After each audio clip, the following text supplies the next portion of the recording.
I'm honored to bring back our title sponsor, my friend, Ken Peterman, who's the new CEO of a fantastic company, an up and coming, well, it's been around for a while, but it's now even more up and coming because Ken's leadership.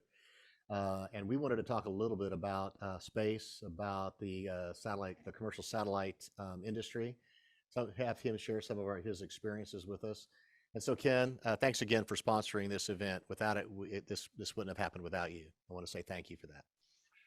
Well, thank you, David. I'll tell you that the last hour or 2 hours with General Shaw, with Kevin Mandia, with General Petraeus, it's been really both enlightening, inspirational. It's been thought-provoking. The comments are, it really brings home the importance of what we're doing in creating a venue for people to communicate, collaborate, discuss the issues, be aware of the issues together. So thank you for what you do. Comtech is thrilled to be your sponsor, and we look forward to this kind of a venue being a valuable resource for all concerned for a long time to come. You're in year 13. Yeah, that's still only single digits, David. Well, thank you. And for 10 years, these were all rubber chicken dinners, right? We had events here, mostly in Dallas. We had some Harvard, Stanford. We had one at The Hague. Those were some nice events, in-person events. But because of technology, we're able to reach a worldwide audience, right? Over 30-something states are joining us today. Over 20-something countries today around the world are able to join us. And they wouldn't be able to if it wasn't for space, satellite communications, these advanced technologies, everything from fiber to whatever. We're using Zoom and all these sorts of things. And just a few years ago, none of this was possible. And in part because of COVID, we finally made the shift, and we started focusing on virtual. And I got to tell you, we can just reach so many more people and so many great people, and we can still create a sort of a community because we want to create an ecosystem, right, to connect people. And again, it's because of companies like yours and because of the sponsorship and the thought leadership of a leader like you that we're able to do this. And so I'll thank you again. But if you would, you shared a little bit about your experience, 40 years of experience in this industry, in defense, aerospace defense, and satellite communications. If you would share us what you see where we're currently at relative to where we've been, and maybe the most important things you think people should focus on as they're thinking about either entering into the industry, into the sector, being either an investor in it, their jobs, their career, et cetera. What are the issues that the industry are facing, and what should people be thinking about most importantly as we go forward into the future? Well, first of all, I'm reminded when you say my experience, I'm reminded that 40 some years is a long time. Okay. I mean, in 1980 and 81, I stood at a lab bench next to Mark Dankberg and Mark Miller and Steve Hart, the founders who founded Viasat. 5 years later, I stood at a lab bench next to them, and we were trying to get a modem to work with an amplifier so we could build a UHF satellite communication terminal for military use that had to be mounted on the back of a 2.5-ton truck, a deuce and a half, because it was shelterized in the day. Now today, you have a cell phone that can communicate both terrestrially and over wireless as well as over a LEO satellite, and you carry it in your pocket. And think how far the world has come. And to be honest, some of the people, look at the people involved in our new space economy, our new space ecosystem, our new space technology trajectory. I mean, there's people like Mark Dankberg, Elon Musk, Jeff Bezos. We're gonna honor Jeff Bezos and speak to him later in this event. But we have seen enormous change in every domain.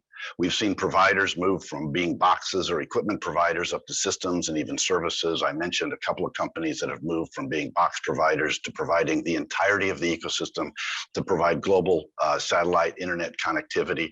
That has driven expanding user community. With new use cases.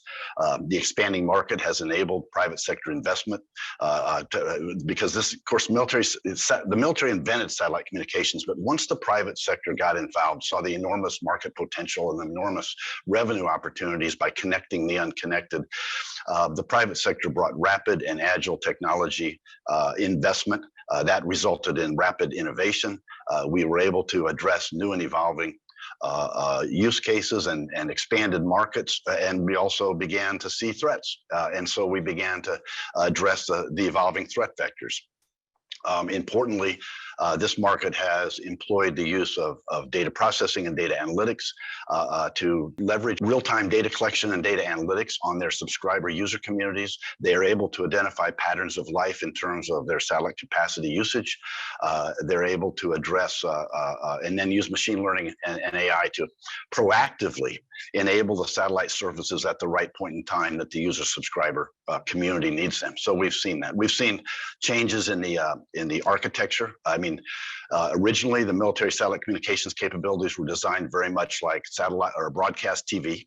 It was one, like think of broadcast TV, you've got a tower in the center of town that's broadcasting the same signal to everybody, similar to a satellite beam that covers a large geographic area and basically connects everyone in that single satellite. But now we see that broadcast TV architecture has moved more to a cellular base station-like architecture, so it can connect many hundreds of thousands or millions of subscribers with an individual private-like connection where they're getting their own content. We've seen the progression from a geo-dominant space community to a LEO and MEO community. We have seen, and of course, the LEO community is much less governed because the international governance bodies are slower to keep pace. So we see, in a sense, a little bit of a land grab on the part of some of the LEO satellite providers trying to put capabilities, to put assets on the most valuable real estate that might be in orbital planes that cover key geographic areas, high population centers, or things like that, trying to get out in front of that so that they can, because possession is 9/10 of the law. We've seen some of that. And I think connecting the unconnected, when that's enabled, and that's enabled hybrid connectivity models, because you're seeing now, GEO has a higher capacity. It can offer greater advantages in terms of streaming video and those kinds of things, but LEO has lower latency. So in the beginning, a particular user subscriber had to choose, do I want this or do I want that? Now you're starting to see architectures that are coming together and able to provide a hybrid connectivity solution that enables, just like your phone knows it has a smart decision engine and it routes traffic that needs to go over Bluetooth or Wi-Fi in that direction. It routes cellular traffic in another direction. So you're starting to see customer experiences where the online gamer in one room is able to connect over LEO, and the parent watching Netflix is able to connect over GEO. So they're getting to the optimum benefit in terms of the user experience, customer experience, and performance envelope. You're seeing them leverage the different satellite capabilities in their strengths and not have to just choose one. So we've seen all of that. And you were right. This is it's changing the game from a military perspective. It's changing the game in a geopolitical aspect too, David, in many ways.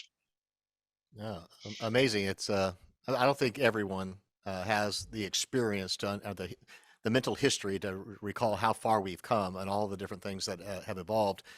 And with that, I mean, the company you now lead, it was built on it's got a strong base when you took it over, et cetera. But you're taking it sort of to the next horizon, to the next level.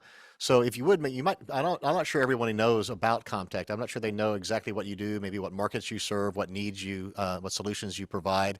If you could a little talk about what the niches are, the parts that the areas that you fulfill on, and then maybe where you're leading. Where do you think the future lies, not only for the industry, but also for Comtech in particular? Well, I'll talk about Comtech in the sense that I'm just enormously excited to be a part of this organization that has such a relentless culture of innovation. It has technologies in all the key building blocks that are being called for as we move into this next chapter at Comtech, but a next chapter in terms of our space ecosystem and the convergence. We see the convergence of the satellite domain and the terrestrial wireless domain. We see that with the iPhone making an announcement that now you're going to be able to talk, communicate not just over Bluetooth and Wi-Fi and cellular, but you're able to communicate also over a LEO satellite. I think iPhone announced a partnership with Globalstar. We saw T-Mobile announce a partnership with SpaceX's Starlink satellites about a week or two before that. So, so we're seeing the merging, blending, or convergence of the satellite and terrestrial domains. That is one of the very exciting things about Comtech, because we are not just a leader in satellite communications, where we build all of the different boxes and equipments that comprise a ground system terminal. We're not in the space domain in a big way, but we're in the ground infrastructure and the ground terminal domain in a massive way.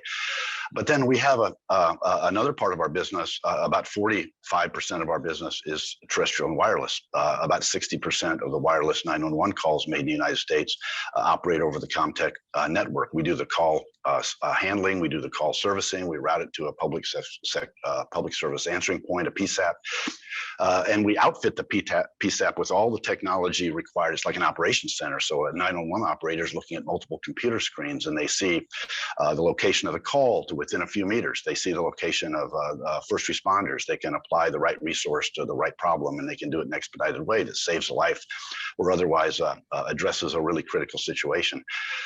And we do location-based services of the calling device. So as the terrestrial wireless network moves to a 5G construct that requires, I think issue 1617 of the 5G requirement is being implemented now.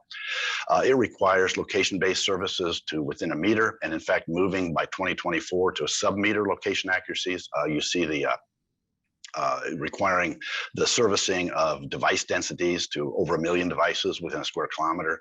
These are areas where Comtech is uniquely well positioned in the terrestrial wireless domain to move into this 5G sector in a big way and support mobile network operators like Verizon and others that we have had long-term partnerships for many years.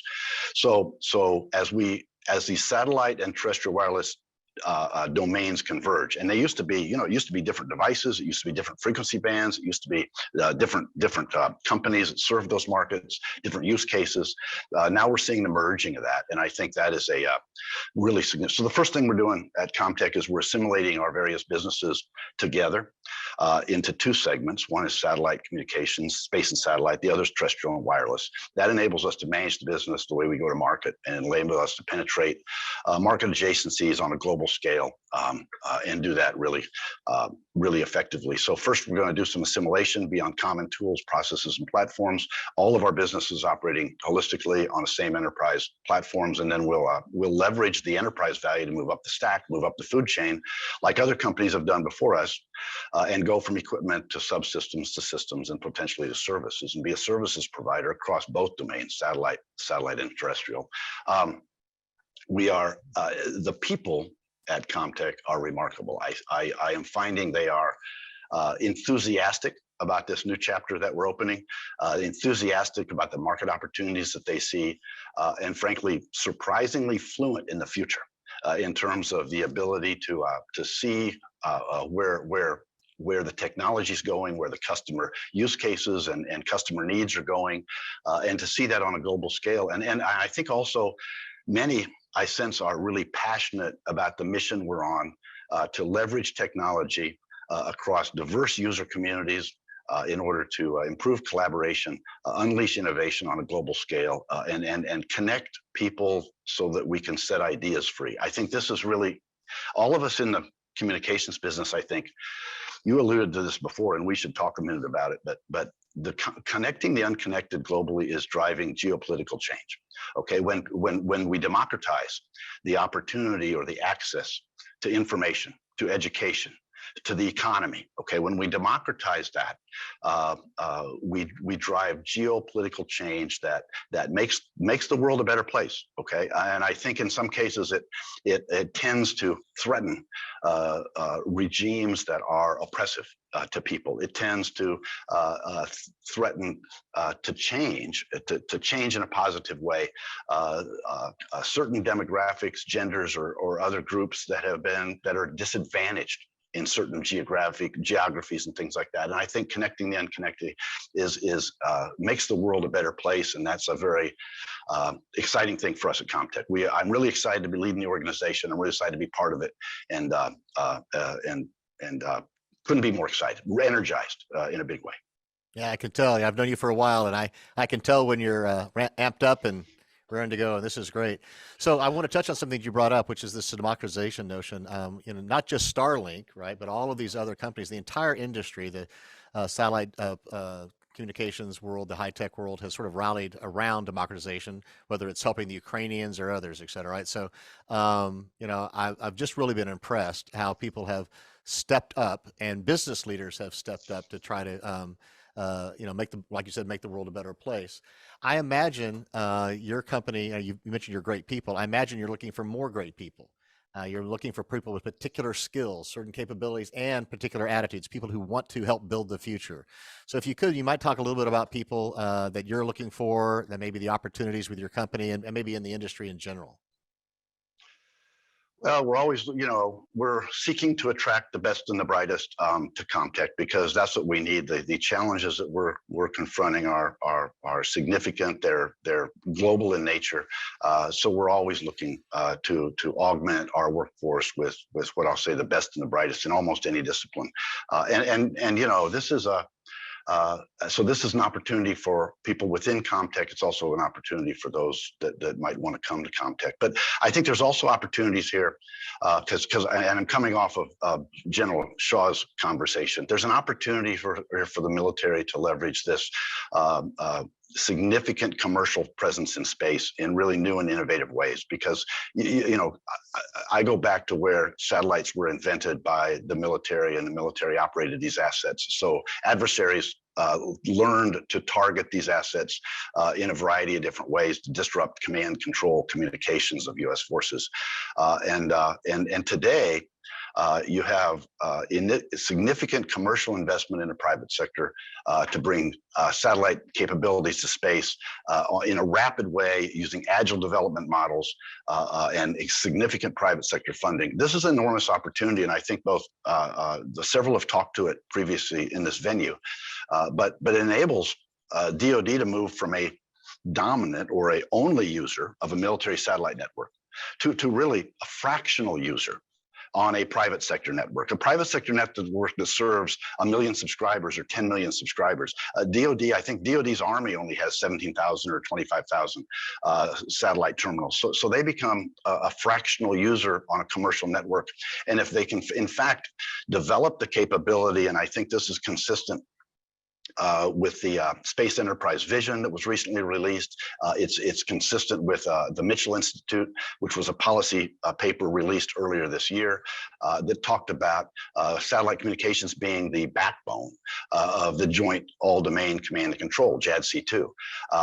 And I think that when you have DoD able to blend commercial and military satellite networks and operate seamlessly among and on them, that enables DoD to hide in plain sight on these commercial networks, and it makes it very different.